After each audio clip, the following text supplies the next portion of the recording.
Good morning guys. Araw ng Friday. Alas 5 ng umaga. Dito kami ngayon sa ilalim ng tulay sa Tatra. So kanina guys, muntik na pang-aabot yung Saudi. Isang nakakutsi. Siguro adik ko kasi nanlilisip yung mata. Siguro nakadrugs na naman yun. Muntik siya ng pag-aabot ng ang driver dyan sa safety na yan. Kasi gusto niyang dumaan dito, galing dyan sa puwitan namin. Pumasok siya dyan sa may na safety cone. Gusto niya yung safety na yan mabante, ay ayaw niya kasi di pwede, kasi dyan sa unahan niya ginagawa. So muntik sila magsuntukan kung wala yung engineer na namin na masre, muntik na sila magpangabot. Kanina kasi may nag-assist sa amin na na pulis, hindi nagbabantay. Siguro kumain siguro, kaya natin umalis siya. Mamaya siguro babalik yun. Kasi kailangan talaga bantayan ng pulis kasi makukulit ng mga yan makukulit ang mga Saudi, walang disiplina ba. Pag ginusto nila, hindi sila pigilan.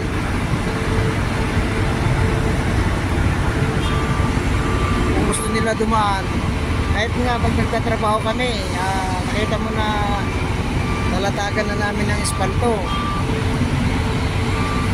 talagang init pa rin yung dadaan dyan kahit magkadaputok-putok ang gulong nila. Kasi sobrang init yung guys, nasa 160, 170 ang init ng ng espalto. Kaya pag dumaan ang gulong dyan, sigurado, pag dumaan ang kutsi dyan, sigurado sabog ang gulong nila. Kasi may nangyari niyan dati sa amin doon pag sa exit 14 trabaho. Dumaan sila bagong latag, hindi pa nadaanan ng pison, sumabog ang gulong. Sobrang init ng espalto. Kaya yung mga kasi hindi naman sila kasi dumaan yan, yung mga kutsi na yan, yung madana yan, pinapakanan namin dyan para para dyan na sila dumaan. Pero ayaw nila ng malayuan pang biyahe, gusto nila mag-shortcut mo dyan kahit may nagtatrabaho. Kaya ang hirap paggabi ng trabaho at saka yung mga delikadong lugar, ganito mga stoplight. Kasi stoplight yung ginagawa namin ilalim ng tulay. Yan, yung galing naman doon ng galing ng Nadim, yan, pupunta ng exit 1, dyan sila dumadaan.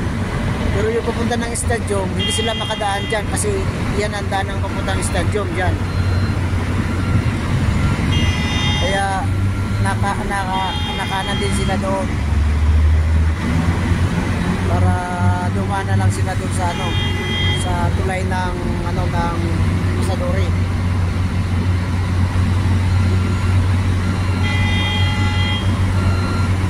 Dapat kasi kanina pa kami nakaumpisa para bago man sumikat ang araw, nalatagan na namin ang area na to.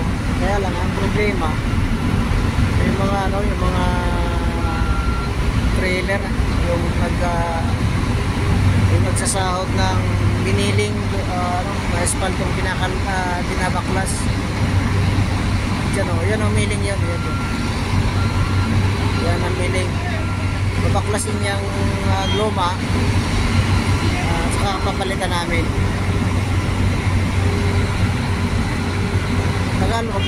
Tagal yung trabaho nila. Kaya mga makukulit ng mga Saudi dito, kaya kailangan mo lang talaga ng pasensya.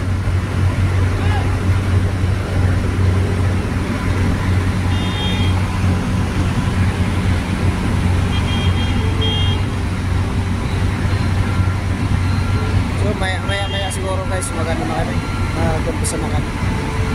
Ayan yung isa akong kasama yun. Yung tulay na yan, guys, ano yun, magpunta ang Corais Road. Yung pabalik kaliwa na pa sa kanan, ay sa kaliwa, pabalik ng ano, papunta ng Damam at saka Kasim Road. Kaya tulay na yan.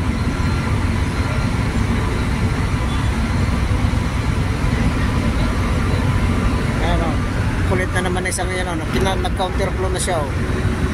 Ayan o, counter flow na yon. Ayan, makulit yun. Yung kanina, nanlilisik yung mata niya eh. Sigurado nakadrugs na naman yun.